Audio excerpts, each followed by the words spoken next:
bahwa desa itu layak mendapatkan akses informasi, ya. Itu yang kemudian itu harus dikembangkan oleh pemerintah daerah. Malah ada di beberapa wilayah itu tentunya sudah ada perbuknya, ya, terkait masalah sistem informasi desa. Saya pikir begini Kakanda, kenapa perbuk masalah informasi desa, kenapa tidak kalau memang ada perbuk tentang sistem informasi pemerintah daerah dalam hal ini kita untuk bisa mengatur itu, kenapa tidak itu. Nah, itu dulu Pak Kakanda Iwan. Silakan Pak Kakanda Iwan untuk bisa menanggapi hal ini. Baik, terima kasih. Ya. Assalamualaikum warahmatullahi wabarakatuh. Selamat malam. Sehat selalu untuk kawan-kawan semuanya. Ya. Jadi memang pertama sebelum saya menjawab apa yang menjadi substansi yang dipersoalkan oleh saudaraku tadi Pak Hano Sanjaya terkait dengan belum adanya produk hukum daerah yang mengatur tentang sistem informasi desa yang dibagai keperawan, saya tertarik dengan beberapa hal tadi. Memang kita harus berkesimpulan bahwa menyongsong digitalisasi 4.0 ini kan perubahan peradaban teknologi. Kalau tadi saudara Kumus tadi sudah bilang di Jepang sudah 5.1, ya kalau kita di sini baru 1.0 barangkali ya. Bagus tadi naik ke sana karena kita memang bisa dikategorikan komunal. Iya. Jadi memang intinya hanya ada dua hal, infrastruktur dan SDM. Sudah disepakati oleh kawan-kawan semua, baik dari Pak Yanto tadi, Pak Mus dan Pak Rano dan kawan-kawan lain tentunya bersepakat di komen-komen juga tadi bahwa memang untuk menyambut digitalisasi yang sudah semakin maju ini dibutuhkan SDM, karena SDM juga untuk tidak bijak juga. SDM itu yang kita jangan juga artikulasi hanya pada kemampuan orang untuk menerjemahkan atau mengimplementasikan soal teknologi itu, tapi juga ini masalah moralitas dan yang kalau kita juga tidak bijak dalam hal mengenai kemajuan teknologi ini kan bisa disalahgunakan. Banyak hal juga yang kita temukan soal tentang kasus seperti itu kan.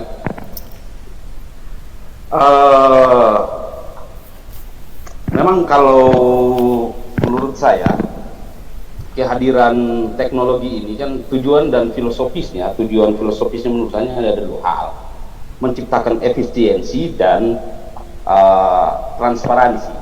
Efisiensi karena ini lebih memudahkan daripada kita menggunakan cara-cara konvensional, cara-cara tradisional yang harus mengandalkan tenaga manusia, sementara di era ini sudah ada hal-hal yang lebih efektif dengan mengandalkan kemajuan teknologi. Saya pikir itu akan lebih efisien. Yang kedua akan lebih transparan karena bisa akan diakses oleh halayak ramai. Misalkan tadi contoh soal apa sih aktivitas penyelenggaraan pemerintah di desa atau pemerintah daerah, bagaimana masyarakat bisa mengakses itu semua. Nah, saya pikir kalau kita sudah menyiapkan perangkatnya, aplikasi dan programmer atau program-program yang bisa memfasilitasi itu, ya, saya pikir akan jauh lebih baik. Dan apa yang kita cita-citakan untuk menciptakan pemerintah yang transparan dan menciptakan kebersihan dalam penyelenggaraan pemerintah bisa kita realisasikan. Pikir itu. Dan untuk menjawab apa yang disampaikan oleh saudaraku tadi, senior saya Pak Rano, guru desa ini, dia memang sangat senior dalam urusan desa. Memang benar bahwa sistem informasi desa ini belum dilegalisasi dalam bentuk program atau produk hukum daerah, baik perbuk. Kalau di daerah lain perbuk, mungkin juga ada di beberapa desa itu produk hukumnya yang mengatur sebagai pedoman teknis pelaksanaannya itu adalah peraturan daerah. Tapi kalau memang ruang lingkupnya bisa diarahkan ke desa, saya pikir itu juga harus disegerakan. Jadi mungkin kami akan diskusi malam hari ini bukan hanya berakhir di sini, akan menjadi juga masukan-masukan untuk kita sebagai penyelenggaraan pemerintah untuk menyampaikan kepada pihak eksekutif, khususnya Pak Bupati, karena bicara soal perbuk atau pengistilahan sekarang itu perkada, peraturan kepala daerah, itu memang menjadi gawean dari pimpinan daerah dalam hal ini Pak Bupati untuk melahirkan produk itu. Beda dengan perbuk, beda dengan perda itu bisa lahir lewat usulan eksekutif bisa juga menjadi hak inisiatif dari DPR untuk melahirkan perda. Saya pikir itu saja hal-hal yang bernyangkut dengan desa itu, sistem informasi desa. Untuk hal-hal lain saya pikir memang begini, kita sudah pernah ada pengalaman bersama terkait dengan penyediaan data ini, terkait dengan ketika pandemi pertama datang itu kita menghadapi berbagai macam konflik yang ada di desa ketika bansos itu lahir. Ada BST, ada BLT, atau program-program yang sudah ada sebelum pandemi seperti PKH dan BPNT. Itu kan kekisruan terjadi karena masalah data. Jadi saya sepakat dengan yang disampaikan sejak awal oleh Pak Insinyur Yanto tadi soal data terintegritas, dan juga sudah disambut dan dirasionalisasi oleh kawan-kawan lain. Memang ini benar adanya, bahwa kita memang butuh data yang terintegritas, data yang objektif untuk menggambarkan soal kondisi kita yang real. Kan selama ini kita tidak punya itu.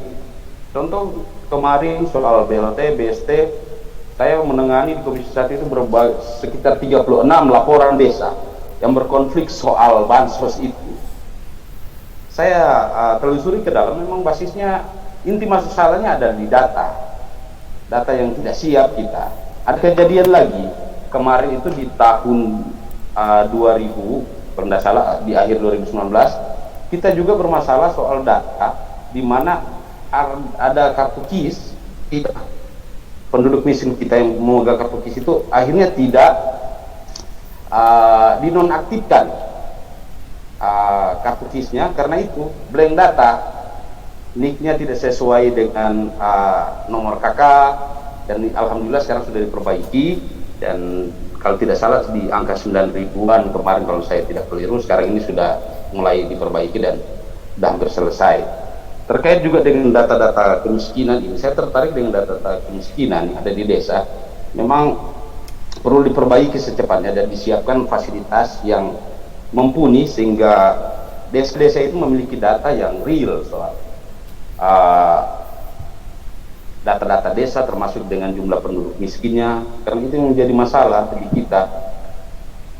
Seperti kemarin saya lebih banyak memberikan contoh kasus ya, kita diberikan kuota oleh pemerintah provinsi itu sekitar 8 ribuan pertama di tahun 2019, itu sekitar 8 ribuan yang akan diadvokasi masyarakat kita lewat program Damkesda yang oleh provinsi. Tapi oleh karena kita tidak siap datanya, kita diminta 8.000 jatah dari provinsi. Kita hanya mau kirim data saja dan itu dibiayai oleh APBD provinsi. Namun oleh karena kita tidak menyiapkan data, tidak punya data yang real itu, kita hanya mengirim di angka 3 ribuan.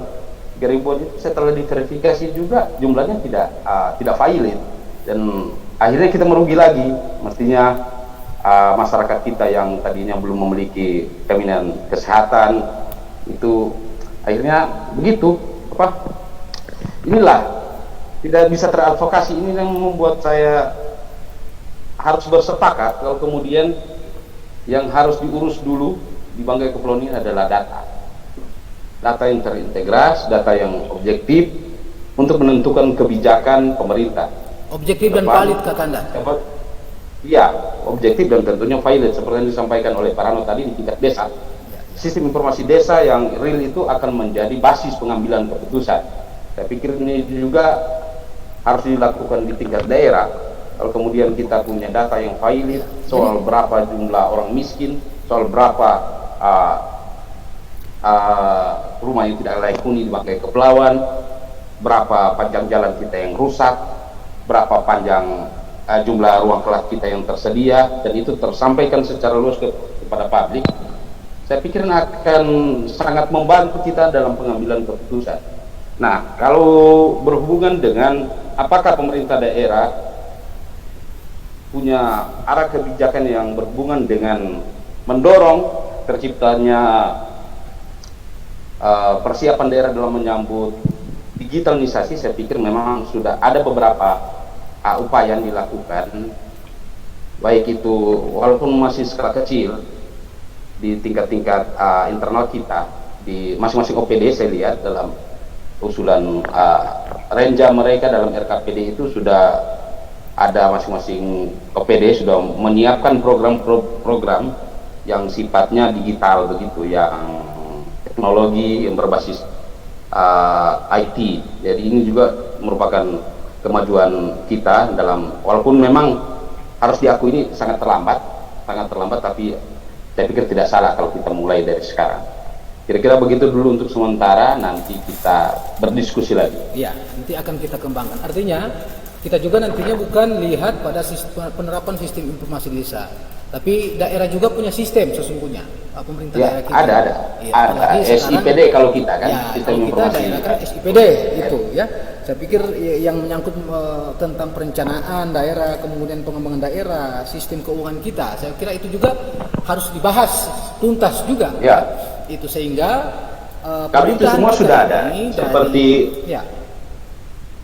Bapeda itu sudah ada programnya, masing-masing bidang itu sudah ada, kesehatannya sudah ada, BKD juga sudah ada program-program yang berbasis IT, Iya.